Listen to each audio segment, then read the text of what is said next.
Hello friends, it's Rachel, and I'm back with another video. Today I am outside. As you can see, it's a really nice day, and it's like nice and sunny, and I'm trying to make the most out of this quarantine. I hope quarantine is treating everyone well because it's been rough. Also, if I know my glasses are making a weird thing on my face, so I'm sorry. I could take them off, but then I won't be able to see, and I need to see. I need to be able to see things. But yeah, I'm also trying out a different angle with my camera. Like last video, I had it eye level, but now I'm thinking I might want to have it more up, like more. So let me know what you guys think. But yeah, so today I have two different stories picked out there from the Reddit No Sleep. They're both long ones, so we will see how far we get into them. But yeah, so the first one is called, let's see here, which one do I want to do first? The first one is called, I moved in with my girlfriend 3 weeks ago, and I don't think she's the one. So I just skimmed through it, I just glanced at it. I didn't really read it because I wanted to read it here with you guys. So yeah, let's dive right in. I'm trying not to stare at my viewfinder because this is new for me, so I'm just like, ooh, my face. But yeah, okay, focus. The last 3 weeks have been interesting. I've been locked down with my new girlfriend, Etta, while the world rides out this shit storm. Yo, that's facts though. Me and Etta haven't been together long. About 4 months in total now. I wasn't ready to live together, but it was a later in life surprise, and my parents are elderly. To minimize any risks, I decided to move to her place. Etta has a small house in a suburban area by the sea, not far from my parents. It's perfect. I can leave essentials at their doorstep and not worry about bringing them the virus. Etta's place is lonely. It was left to her by a relative, so she's fortunate enough to own a home at 24. She worked hard to keep it beautifully maintained and lived comfortably rather than just settling with what she was given. I admired her for that. She's a beautiful girl. Most of my friends told me I was punching above my weight when we first got together, and I had to agree. She's got long, dark hair to her waist, and these piercing green eyes that you can't help but stare at. I noticed men and women in public stopping just to look at her.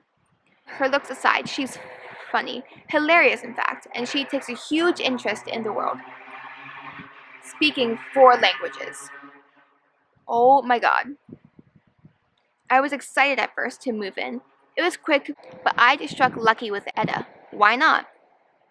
The first few hours were great. We watched some movies on Netflix, cooked dinner together, and baked a cake for dessert. We laughed about everything and sat cuddled up on the sofa. Life was great. That night, I ran her a bath. I wanted to show her what an attentive boyfriend I was going to be, prove to her that she'd made a good decision taking me in. That was the first time she gave me an inkling that something might be wrong. I sat downstairs eating a bag of Doritos as I heard the gentle splashing of her getting in the bath. Within moments, I could hear a strange screeching noise, like nails being dragged along a chalkboard. Ooh, I can hear that and I don't like it. I don't like that. Thank you. It penetrated. Not gonna wait to use the word penetrate. Anyway, sorry, pitch perfect. It penetrated the house. I felt like my eardrums were about to burst. Instinctively, I ran up the stairs to check that she was okay and see what was going on. I burst into the bathroom, and there she was in her stunning, naked glory. Is everything okay? She asked, looking baffled by my sudden entrance. The noise had stopped completely. I babbled a little bit and had a lingering inspect of her body before I left and closed the door behind me. The screeching started back up almost immediately. What is that noise? I pleaded, opening the door up again, which ended the noise once more. Etta just rolled her eyes and grinned. She told me she had no idea what I was talking about, that I must be hearing things. I would have agreed and forgotten it, but something about her grin looked menacing. Like she really enjoyed my confusion. A few days later, I found her singing in the kitchen while she cooked us a meal. She was singing in a language I didn't recognize at first, but I later worked out was Polish. I didn't bat too much of an eyelid until I saw the contents of the pot she was cooking in. Inside was I can't speak. I have a really hard time talking, but you know what? That's fine. That's okay.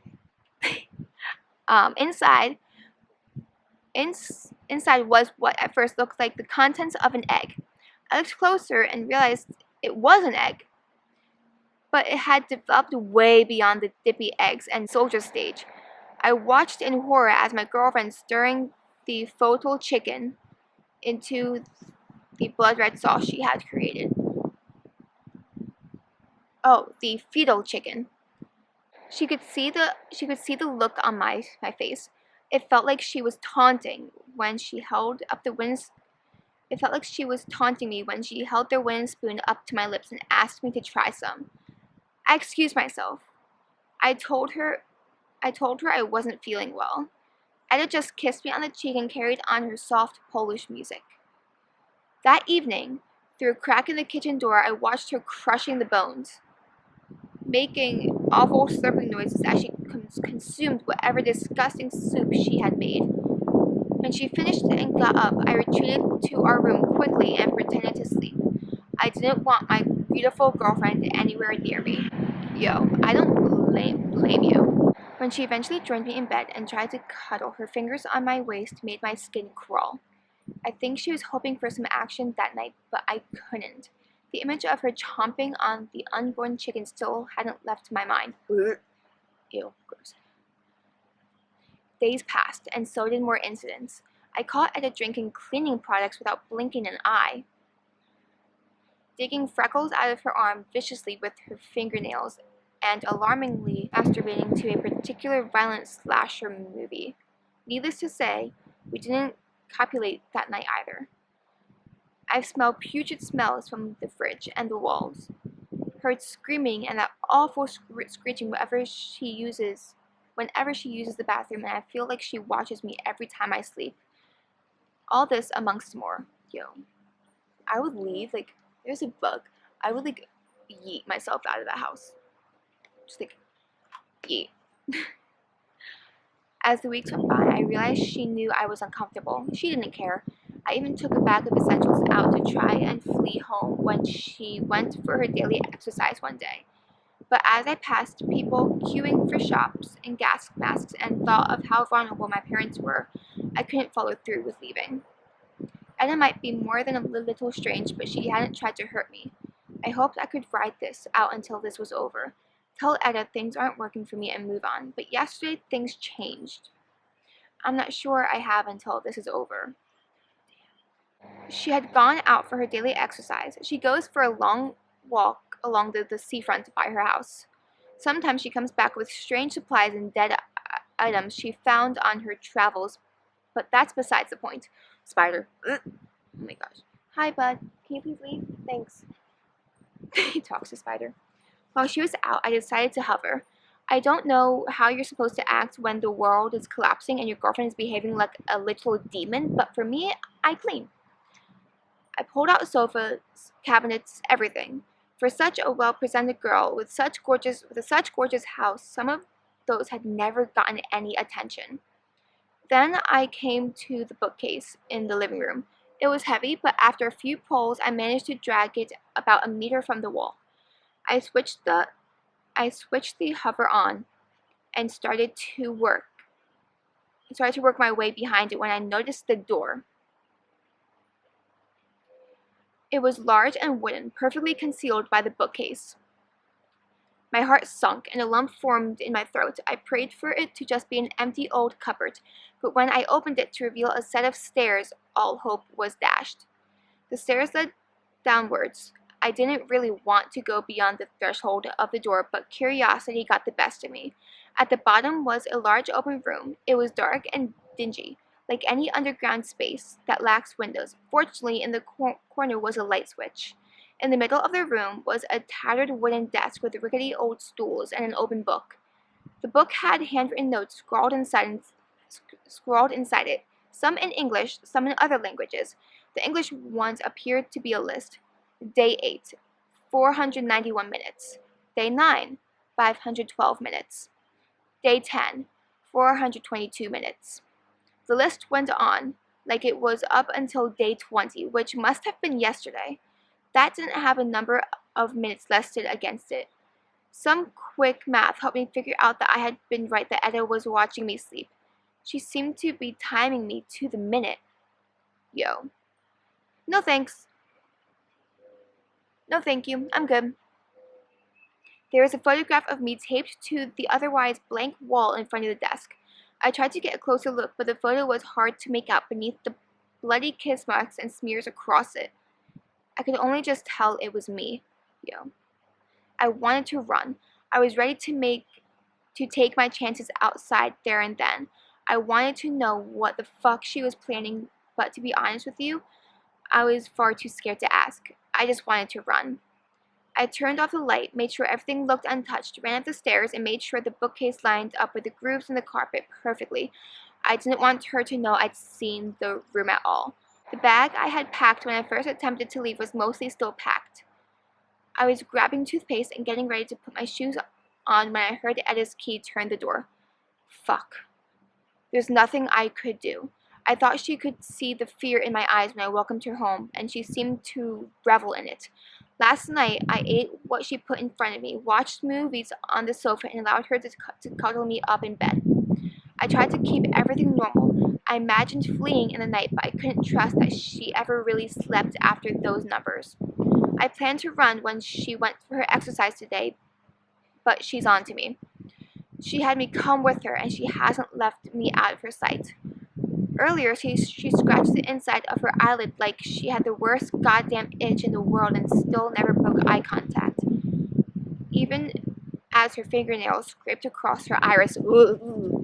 Eyes creep me the fuck out. I know.